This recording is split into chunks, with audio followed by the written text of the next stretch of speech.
लिए। अस्सलाम वालेकुम फ्रेंड्स, कैसे सब लोग। उम्मीद करती हूँ आप सब बिल्कुल ठीक ठाक होंगे। मैं भी आप लोगों की दुआओं से बिल्कुल ठीक ठाक हूँ। तो वेलकम करती हूँ आप सबका एक नए ब्लॉग में। तो फ्रेंड्स ये करते हैं आज के ब्लॉग का आगाज़। आज जो है ना जी, आज आप लोगों को मैं ही दिखाने वाली हूँ। ये देखो, ये पौधा है जी फूलों वाला। ये हम लेकर आए थे ब्रेड जनाब से। तो ये तकरीबन से 8-9 माह हो चुकी हैं, ख़त्म हो जाता है, फिर एक दो पत्ता निकला, फिर जो है ना हमारे मुर्गियाँ वगैरह ये तोड़ देते हैं, फिर से ये नया अपना स्टार्ट हो जाता है। और ये हमारा केले का पौधा बनाना था, ये ख़त्म हो गया था, लेकिन अब जो है ना फिर माशाल्लाह से इसके नए नए पत्ते निकल रहे हैं। और इसका ये भी खिल रहा है नया पत्ता। और एक इस तरफ है, ये माशाल्लाह 3 है, तीनों अब नए सिरे से निकले। तो ये देखिए मैं डर गई, ये किसी ने ना इसके ऊपर लटकाया हुआ है, ये मैं इधर लटका दी थी, प्यारा लग रहा था। और चलिए इस तरफ आप लोगों को दिखाऊँ, मेरा पक्का पक्का मजदूर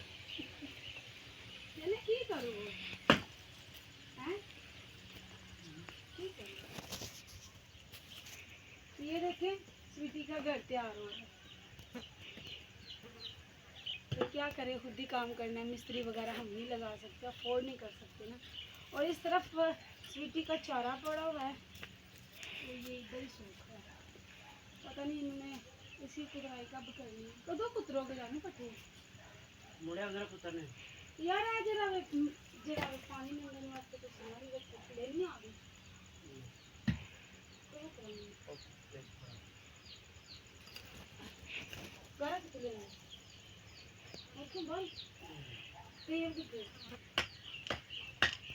ये नजर आया था कितने आ रहा है ये इधर बड़ी गाड़ी तेरा मैं चल भेजा ही मैं उनके पापा के बता नहीं कहना। अच्छा आया तो तुम सीधे भजा देते मैं किने पजाया ये कल्ला काम करते ने ਜਦੋਂ ਉਹ ਮੁੰਡੇ ਘਰ ਹੁੰਦੇ ਨੇ ਨਾ, ਇਹਨਾਂ ਨੂੰ ਕਹਿੰਦੇ ਨੇ ਬੱਚਿਆਂ ਨੂੰ ਕੰਮ ਕਰਾ ਲਓ ਤੇ ਕਹਿੰਦੇ ਨੇ, ਲੇਕਿਨ ਬੱਚੇ ਇਹਨਾਂ ਦੇ ਕੋਲ ਆਉਂਦੇ ਨੇ ਤੇ ਮੈਨੂੰ ਪਤਾ ਵੀ ਨਹੀਂ ਚੱਲਦਾ, ਬਾਹਰ ਨਿਕਲ ਜਾਂਦੇ ਨੇ, ਇਹ ਰੋਕਦੇ ਨਹੀਂ ਇਹਨਾਂ ਨੂੰ।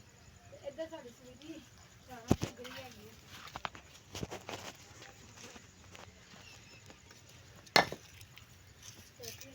ਕੱਪੜੇ ਬਾਹਰ ਹੋਏ ਹੈ कैसे रगड़े कपड़े बाहर हो गए, बच्चे ने गर्मी लग रही। क्या चेक कर सकते हो इतना ने ते असीं डिसाइड किया कि असीं थंब बना लेने हैं। थोड़ा पीछे होके बहाई देना पुत्तर, असीं यह सोचा कि असीं थंब बना लेने हैं, क्योंकि प्रॉपर दीवार तो नहीं निशाना बना लगी, क्योंकि इट्टां बड़ियां थोड़ियां होईयां ने साडे कोल ते असीं होर लिआंदी दी सी नहीं आई। तो क्यों ना थंब बना के उत्ते गार्डन रखा जाए, यह वाला कट के कोई शायद डंडे वगैरह है रखे जान, तो चलो सर्दियाँ कड्डियां जान, फिर आस्ता आस्ता बंदा थोड़ा थोड़ा 4-4 इट्टा भी प्या लावे तो बंदा ला लेंदा। ठीक है, इधर घाह बहुत ज़्यादा हो चुके हैं।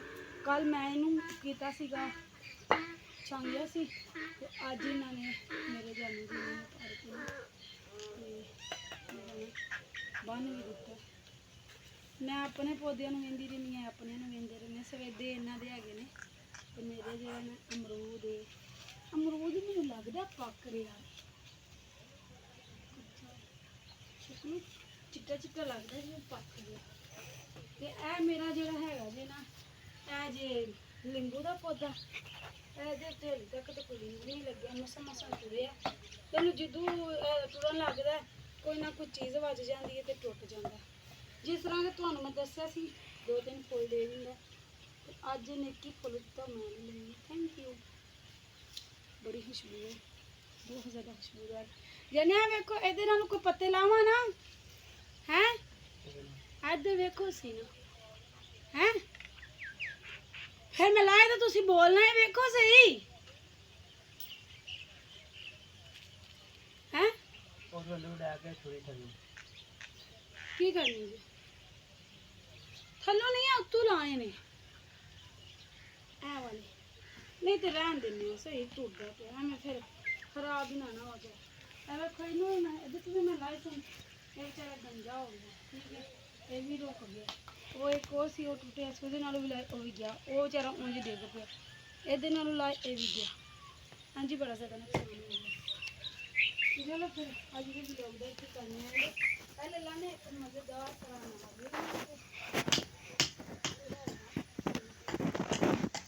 ਇੱਕ ਤੇ ਮੇਰੀ ਗੋਲੀ ਲੱਗ ਸੀ।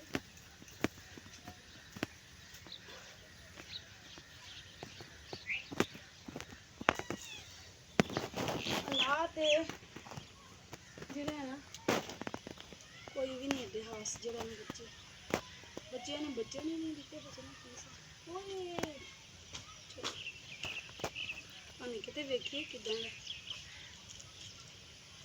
ਪੱਕ ਰਿਹਾ ਸੀਗਾ। ਚੈੱਕ ਕਰੋ ਰੈਡ ਹੋ ਰਿਹਾ ਸੀ। ਵੈਸੇ ਚਿੱਟੇ ਨਾਲ ਨੇ ਬਦਾਮ ਮਿੱਠੇ ਹੋ ਗਏ ਨੇ ਮਿੱਠੇ ਨੇ। ਮੈਂ ਤਾਂ ਕੋਈ ਨਹੀਂ ਇਤਿਹਾਸ ਜਿਹੜਾ ਨਾਲ ਲਾ ਕੇ ਖਾਂਦੀ ਸਾਡੇ ਘਰ ਦੇ ਹੀ ਹੈ ਇਹਨਾਂ ਦੇ ਤੇ ਮੈਂ ਤਾਂ ਬਸ ਫੋਕਸ ਕਰਦੀ ਜੇ ਆ ਜਿਹੜੀਆਂ ਟੰਡੀਆਂ ਵਗੈਰਾ ਉੱਗ ਰਹੀਆਂ ਹੁੰਦੀਆਂ ਨੇ ਟਾਹਣੀਆਂ ਨਵੀਆਂ ਇਹਨਾਂ ਨੂੰ ਭੁੰਨਣ ਤੇ ਲੱਗੀ ਰਹਿੰਦੀ। ਮੈਂ ਕਹਿੰਦੀ ਆ ਐ ਨਾ ਹੋਵੇ ਥੱਲੇ ਰਸ਼ ਪੈ ਜੇ ਕੰਡੇ ਫਿਰ ਮੇਰੇ ਹੱਥਾਂ ਨੂੰ ਵੱਜਣੇ ਨੇ। ਵੈਸੇ ਵੀ ਸਾਡੇ ਘਰ ਬੱਚੇ ਨੇ ਬੱਚਿਆਂ ਵਾਲਾ ਘਰ ਹੈ ਤੇ ਸਾਫ਼ ਸਫਾਈ ਰੱਖਣੀ ਪੈਂਦੀ ਹੈ ਤੇ ਮੈਂ ਕੋਈ ਕੰਡਾ ਕੋਈ ਟਾਹਣੀ ਨਹੀਂ ਰਹਿਣ ਦਿੱਤੀ।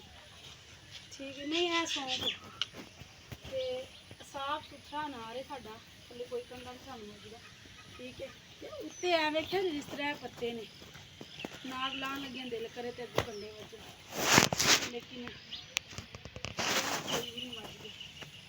ਸਾਡੇ ਨਾਲ ਦੀਆਂ ਅਨਾਰ ਹੈ ਨਾ ਕੋਈ ਹੱਥ ਨਹੀਂ ਲਾ ਸਕਦਾ ਉਹਨੂੰ। ਠੀਕ ਹੈ ਨਾ ਇੰਨੇ ਕੋਦੇ ਕੰਡੇ ਥੱਲੇ ਟਾਹਣੀਆਂ ਨੇ ਇਸ ਵਜ੍ਹਾ